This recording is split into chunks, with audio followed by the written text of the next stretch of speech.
இந்த சிகப்பு சட்டை போட்டவருக்கு கருங்காலி இறக்கறதுக்காக போன இடத்துல கூட போனவர் சாமியோட அருள் இறங்கி ஆடுறாரு. இப்போ இந்த சாமியை பாருங்க, சுடலை மாடன் வேஷம் போட்டிருக்கிறாரு. ஆனால் கையில் மையான காளியோட வளையல போட்டிருக்கிறாரு.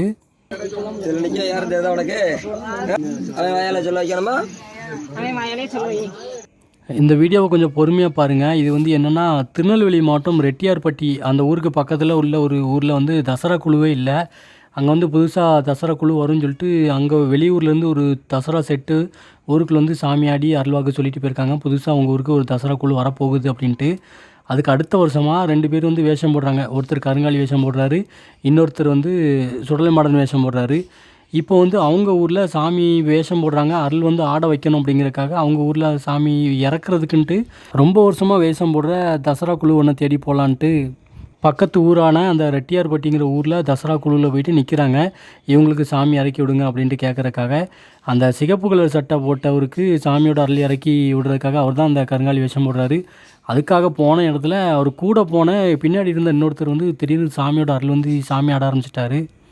இப்போ அந்த ரெட்டியார்பட்டி தசரா குழுவில் மெயினாக ஒருத்தர் காளி வேஷம் போடுறாரு. அவர் வந்து பார்த்திங்கன்னா கையில் ப்ளூ கலரில் வளையல் போட்டிருக்காரு. மயான காளி வேஷம் போடுறதுக்காக வேறு எதாவது இருக்காரு, மாலை போடுறாரு.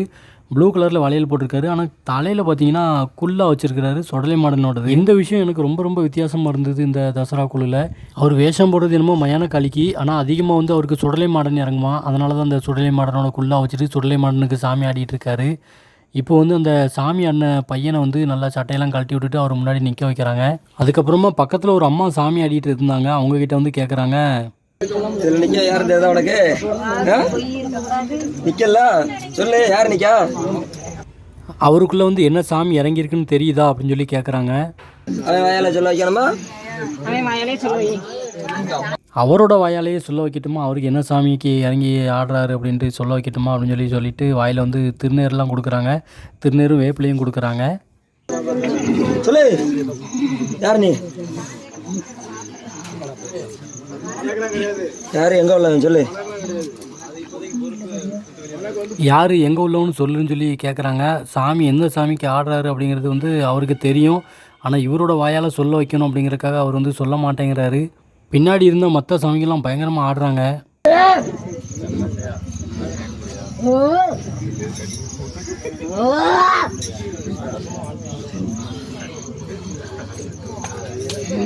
அவர்கிட்ட வந்து சொல்லுன்னு சொல்லி ரொம்ப நேரமாக கேட்டுக்கிட்டே இருக்காங்க. ஆனால் அவருக்கு கடைசி வரைக்கும் சொல்லவே இல்லை. அவருக்கு கொஞ்சம் கொஞ்சமாக அந்த சாமியோட அருள் இறங்கிட்டு நார்மலான ஒரு நிலைமைக்கு அவர் வந்துட்டார். அவருக்குள்ளே இறங்குனது வந்து காளி தான் இறங்கியிருக்குது. ஆனால் அந்த காளியில் இவர் என்ன காளிக்கு ஆடுறாரு அப்படிங்கிறத வந்து அந்த சாமி சொல்லவே இல்லை. இவரோட வாயால் சொல்ல வைக்கணும் அப்படிங்கிறதுக்காக அவங்களும் சொல்லவே இல்லை. இப்போ அந்த ஊரில் கூட ஒரு காளி வந்துருச்சு. அந்த கருங்காலியும் ஒரு சுடலை மாடன் மட்டும்தான் இருந்தது. இப்போ கூட ஒரு காளி வந்திருக்குது. இவர் என்ன காளிக்கு ஆடுவார், என்ன காளி வேஷம் போடுவார் அப்படிங்கிறது அடுத்த வருஷத்தில் கண்டிப்பாக தெரிஞ்சிடும். இவங்க ஊர் செட்டு வந்து தசரா குழு புதுசாக ஆரம்பிக்க போகிறது. கண்டிப்பாக பெரிய லெவலில் வரும், நல்லபடியாக வரும். இதே மாதிரி அதிசயமாக ஒரு சாமியாக அவங்க செட்டுக்குள்ளே வருவாங்க.